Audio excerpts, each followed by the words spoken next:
everyone. I am your host. Yes, we are back. I am Jessica Koch, and this is Profound Professionals. This is a podcast interview series that has been featuring panel experts, industry experts from all over our amazing globe, and they help you improve your personal life or grow your business. Now, you've been watching for so long, almost 8 years now. Can you believe it? I cannot believe it. You have been sharing, liking, and commenting all along the way. You all have the journey mostly memorized, but as you go with us today, I want to see lots of comments. We want to know what your favorite causes and books and inspirational thoughts are as we roll. Today's guests are exciting. I have Nicole. She is an immersive, so just not dipping her toe, not just dabbling. We are under the water, people. We are completely immersive, and she is a marketer, and that is the best kind of marketer to be, a totally immersed one. You know, we have to be creative. We have to think outside of the box. We have to do a little of everything that makes sense strategically to our clients. And Nicole's going to tell us all about that today. And we have beautiful and lovely and very flowery Rachel. She is a fractional CMO and a management coach. And we also think she's a factional CFO. And we think we might try for her. So a very factual CFO. That was my spelling error earlier. You guys missed it. That was before the show, little bloopers. But we worked those out, ironed them out, spelled them correctly. But I'm really attached to this factional CMO thing. I think there's somewhere to go with that. So welcome, ladies. Welcome, both of you.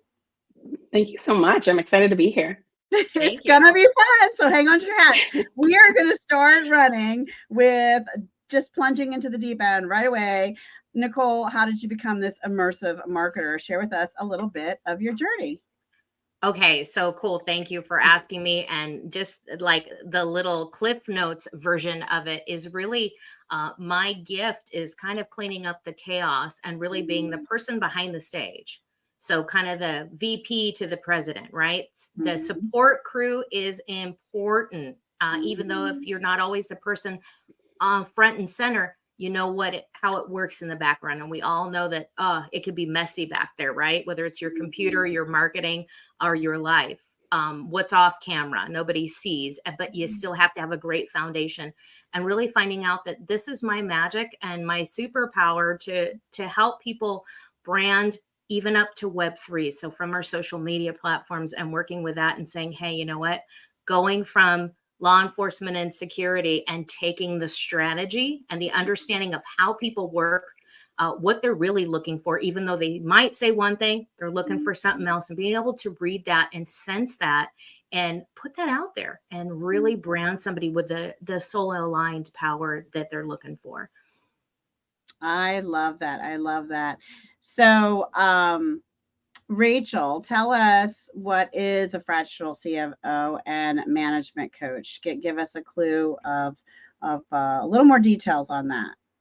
Yeah, absolutely. And hopefully everyone can forgive the little scratchy voice, but we are ready to go. So that's right. A fractional CMO is a fractional chief marketing officer. So really you can think of it like a part-time executive, somebody who comes in for a short period of time with really specific goals and a really specific set of expertise that they can offer to an organization.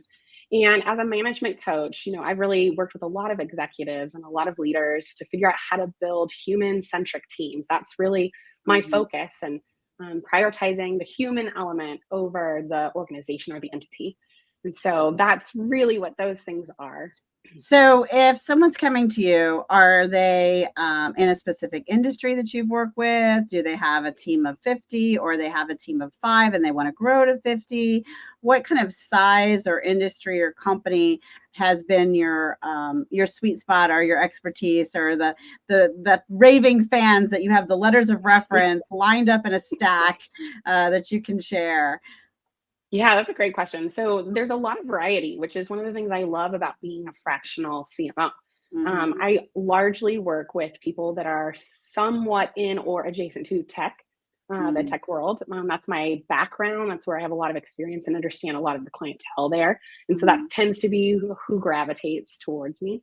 But I've worked with people from nonprofits to educational sectors to government that all had something that they really wanted to offer.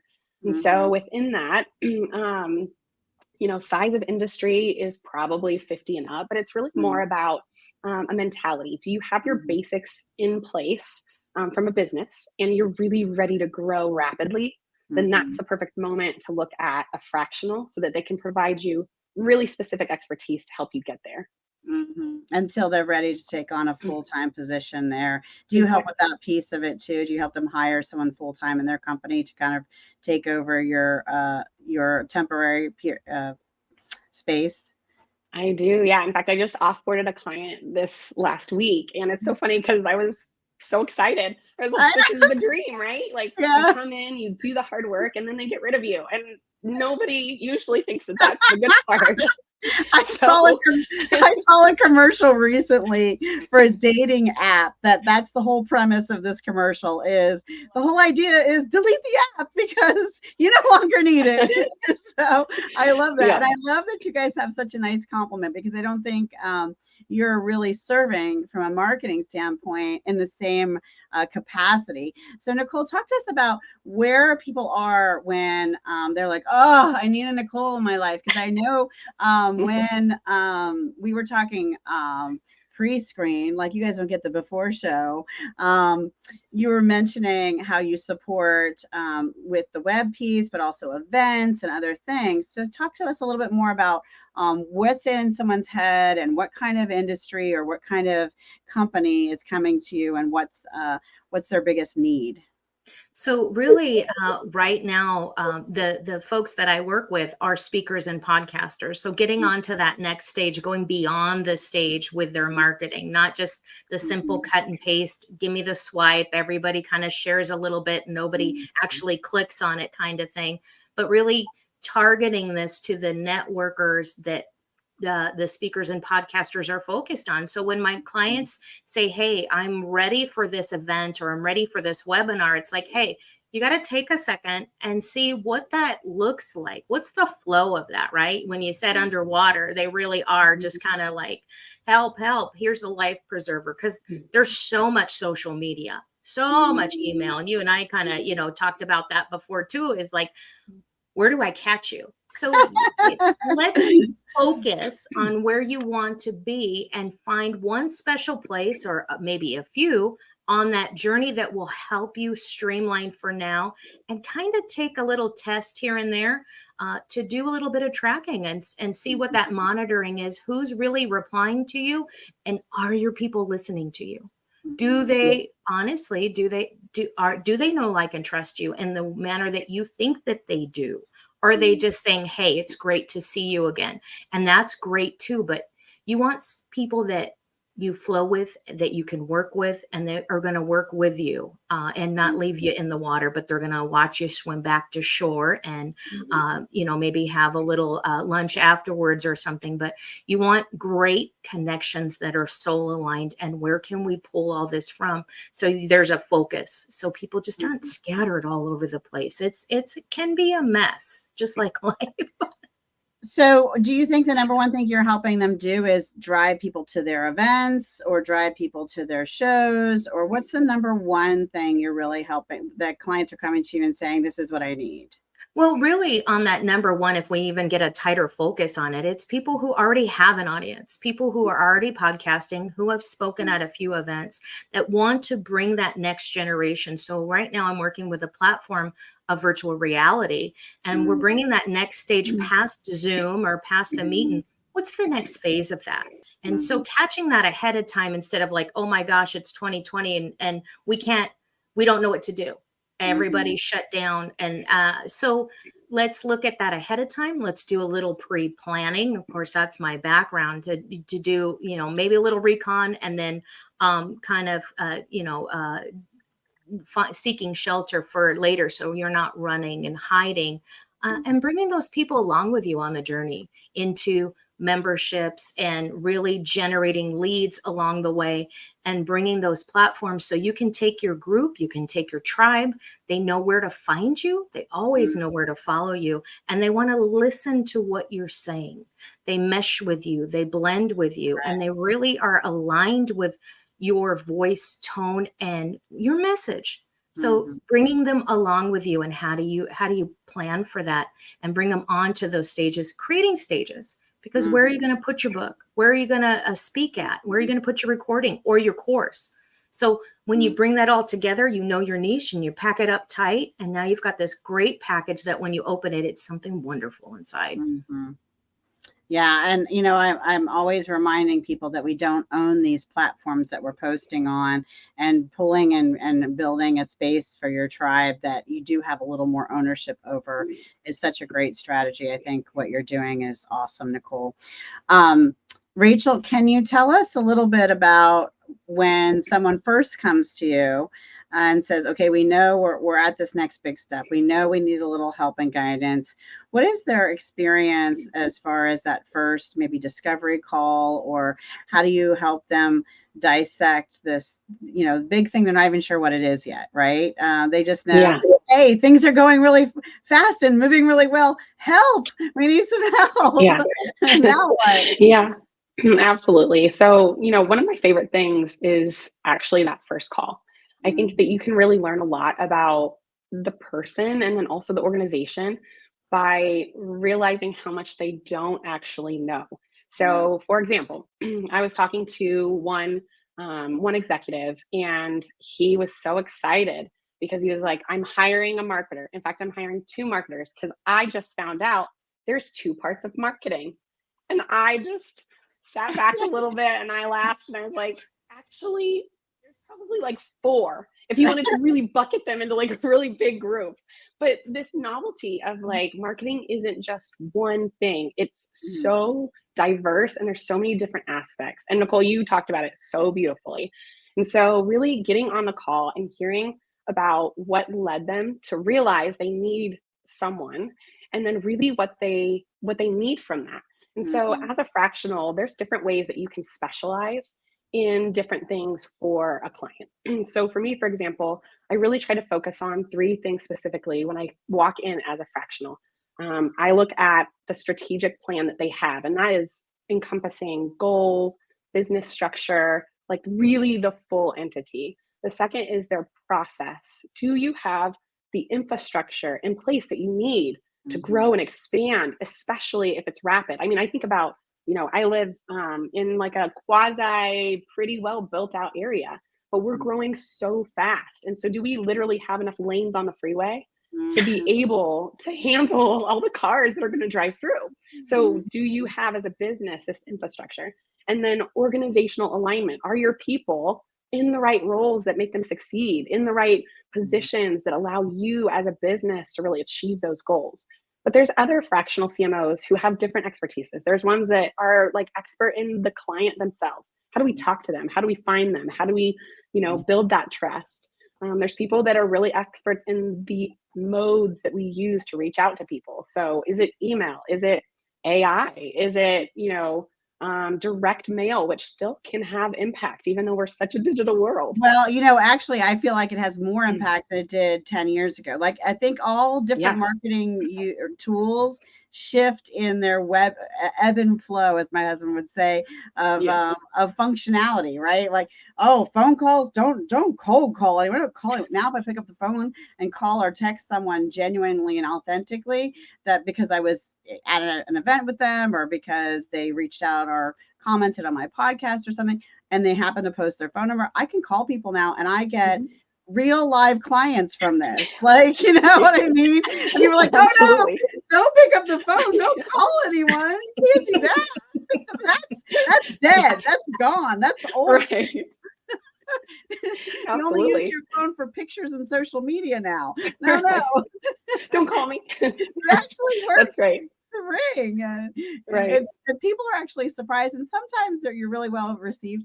Sometimes you're not, but you just have to make sure you make that connection of what am I, really just flipping through the phone book. Yeah, that's funny, right? That was funny. That is, yeah. or am I calling because we have something in common, right? That connection that I'm sure Nicole knows all about, making that community connection, that first spark to pull people into your community. So Before I go back to Nicole, I want to know from you, Rachel, how are people finding you? When they are getting to this space of growth, are they finding you because you're at their national association conference, or because they're finding you on social media, or because you offer a webinar or training, or some of your blogs are just really coming up when they Google, what the heck do I do now? So, so how are they finding you? Yeah, so I have a lot of clients that actually come through my network. So it's a recommendation. Really having that personal touch means more value than any other mode of marketing, frankly. And, sometimes if you want to scale and grow, you have to use all the other things. And I do. But some of my favorite clients and most of my clients come through a recommendation from another client. So word of mouth is huge. But I do also do a lot of speaking engagements at different conferences. I tend to go towards tech conferences or other more management focused conferences, because that's my other part of the business where I really coach executives. And so that's usually the two avenues. I do occasionally have just a cold intro, usually on LinkedIn, ironically. And that becomes, great conversations. But I'm definitely seeing the most of my clients through people I know or people I've met out in the world that then pass my name along.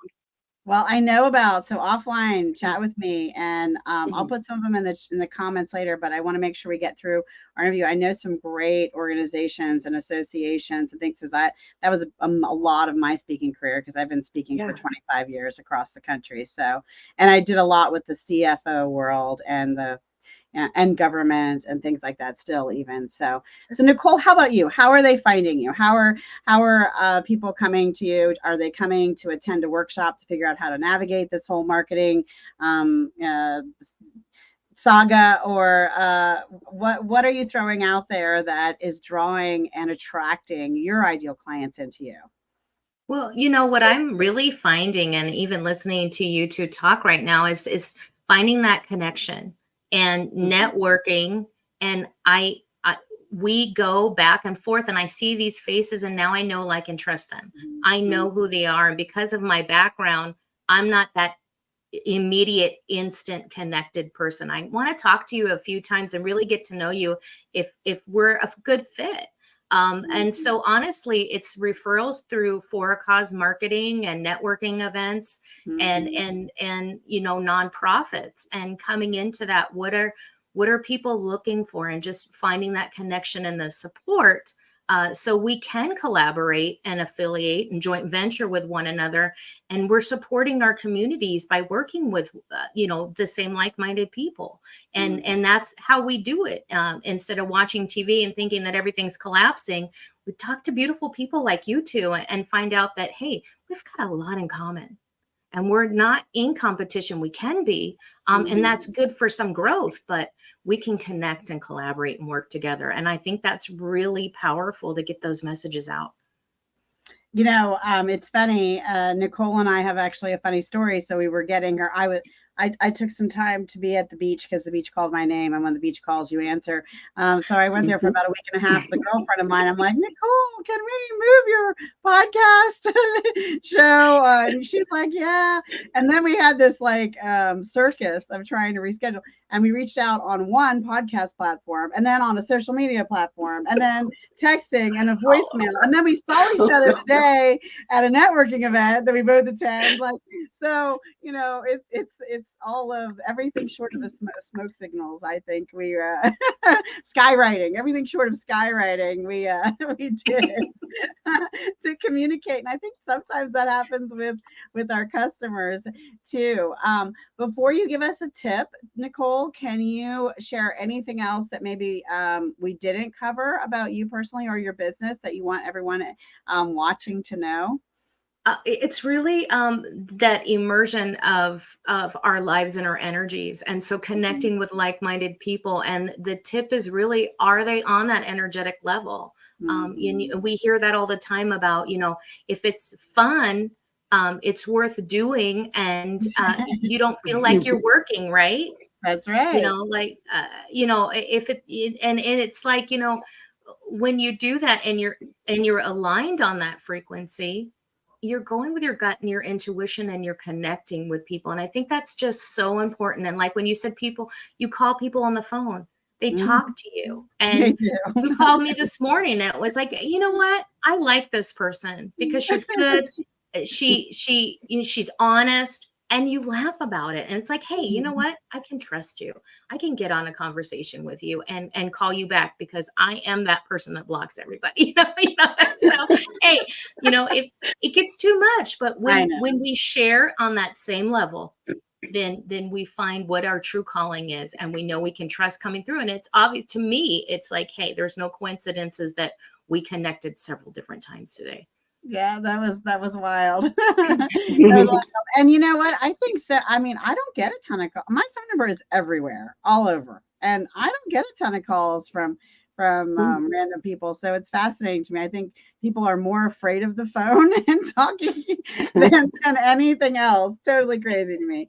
How about you, Rachel? Can you share with us anything else about you or your business that we didn't get to cover yet, and then a tip for everyone who's watching? Yeah, this actually goes great because I wanted to touch a little bit about my management side or coaching side. So I try to help managers. That could be existing managers or people who just become managers on how to create human-centric teams. And there's a lot that goes into that as far as tips for practical ways to manage people, all the way through how to manage up in that relationship with your manager, how to help individuals on your team have creative margin and really deliver big without sacrificing that outcome. And so one of the things, one of the things that I really like to tell people who come to me and they say, I want to do this. I just don't know how. I say, you should practice poorly. The best way to make improvement is not actually, what is the saying? Practice makes perfect, because it kind of does, but you have to have perfect practice to make perfect. Otherwise, you're just doubling down on bad habits. And so just get rid of that. Just think about, I'm going to practice poorly, and then I'm going to ask for feedback, and I'm going to have one small thing every time I practice that I'm going to try and improve on. And over a course of time, practicing poorly becomes good behaviors, good habits. And so I think that that's just a really powerful way to relieve pressure from having to come out the gate, knowing what to do or being perfect, is to just practice poorly. I love that. It makes me think of my friend Blaney Teal, who always says "done beats perfect." So and then she reevaluates and then tweaks and improves for the next go round, right? Right. And you just keep powering forward. So one of the things I'd love for you watching to do is put in the comments any of your favorite and most successful ways that you have marketed and attracted your ideal customer to you, and maybe any information that you have learned as you've grown out and built your teams in your company. So moving forward, we started this show 8 years ago, and every single guest has shared with us a cause that's close to our hearts. So now is a great time to hit that share button and also put the cause that you care about in the comments.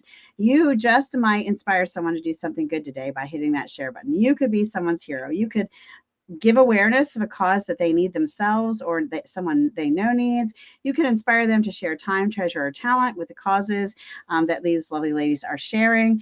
Or by putting your own cause in the comments, you can spread some awareness about that and just might inspire someone to give time, treasure, and talent to your favorite cause. So Nicole, share with us a cause that's close to your heart.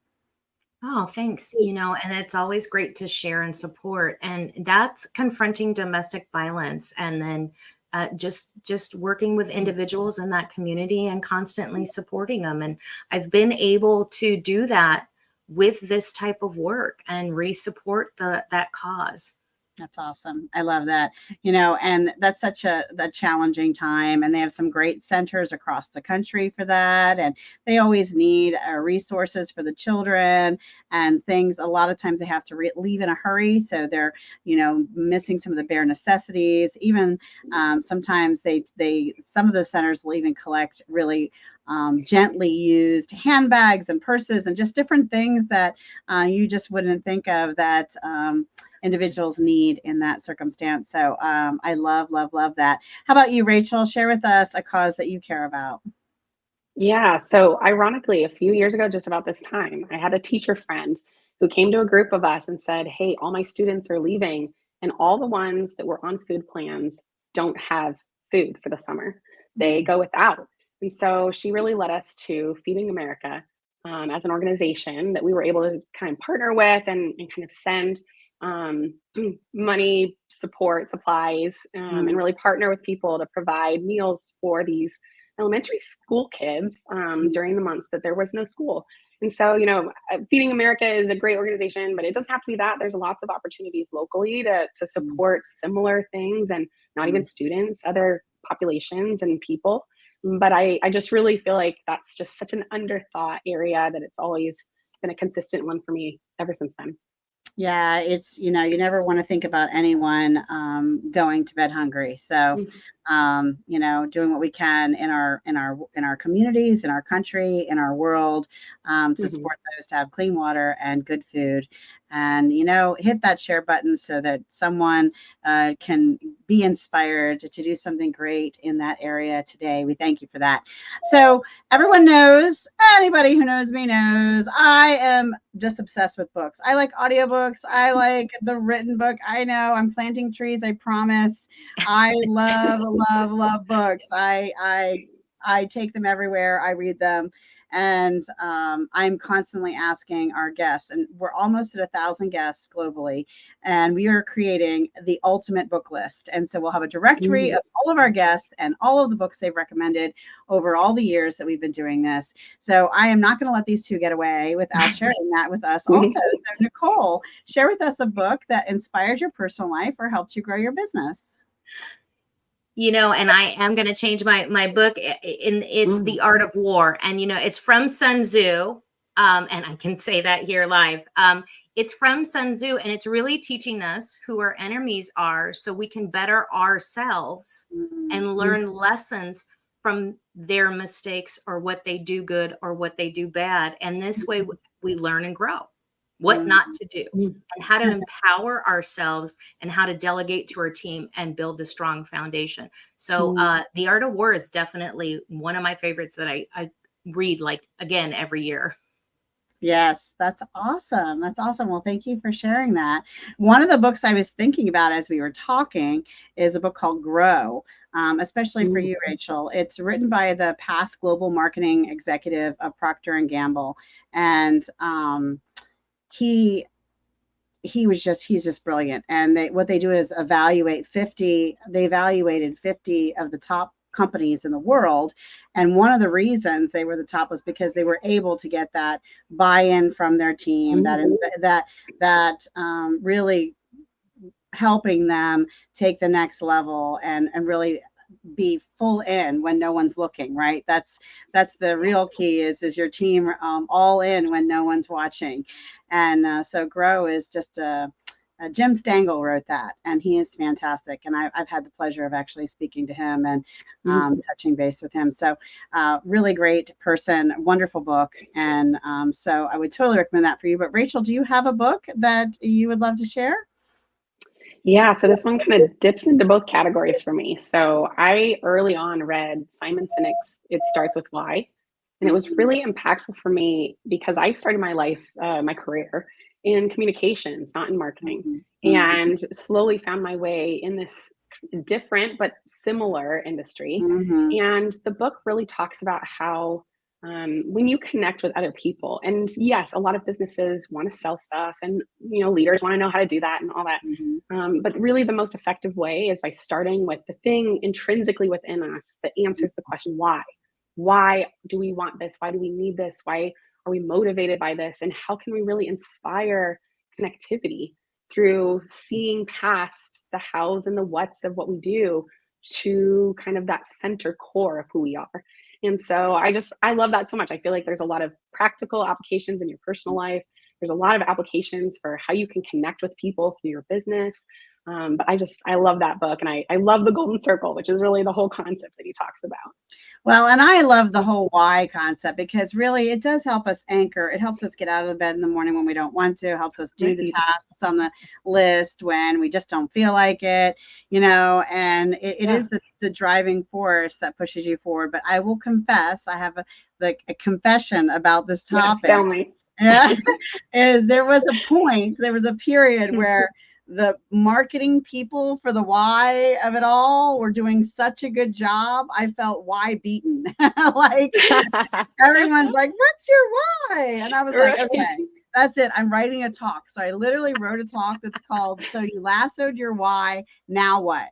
The Art of Getting Things Done. Because I felt like, okay, if we all can sit over here and kumbaya and talk about our why, but we need to do stuff.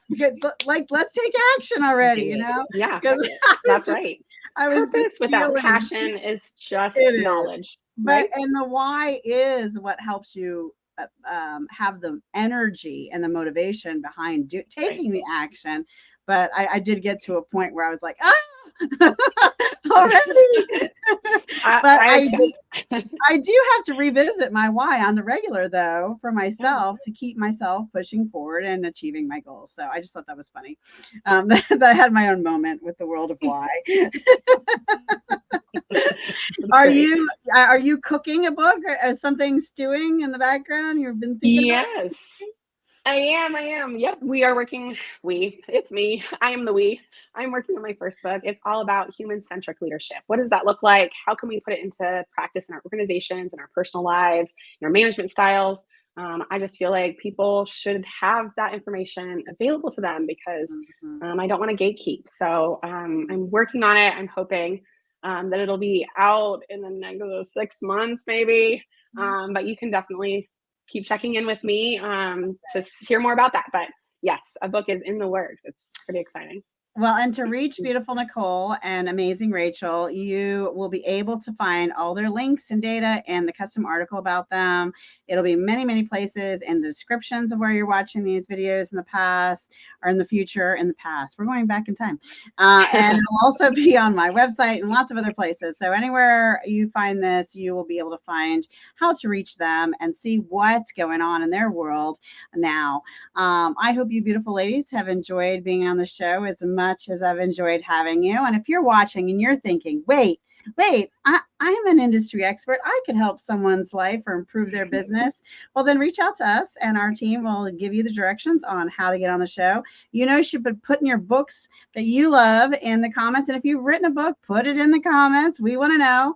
And before we say goodbye and end what I feel like, it's been such a great show, right? So good. Yeah. If I don't say so myself. Before we let these lovely ladies get away and wrap it up for a total end of show, we're going to ask both of them to share a piece of information or inspiration. Nicole, what is a final thought you have for our audience as we go? Oh gosh, my final thought is when the muscle memory doesn't work and it's not getting perfect, delegate.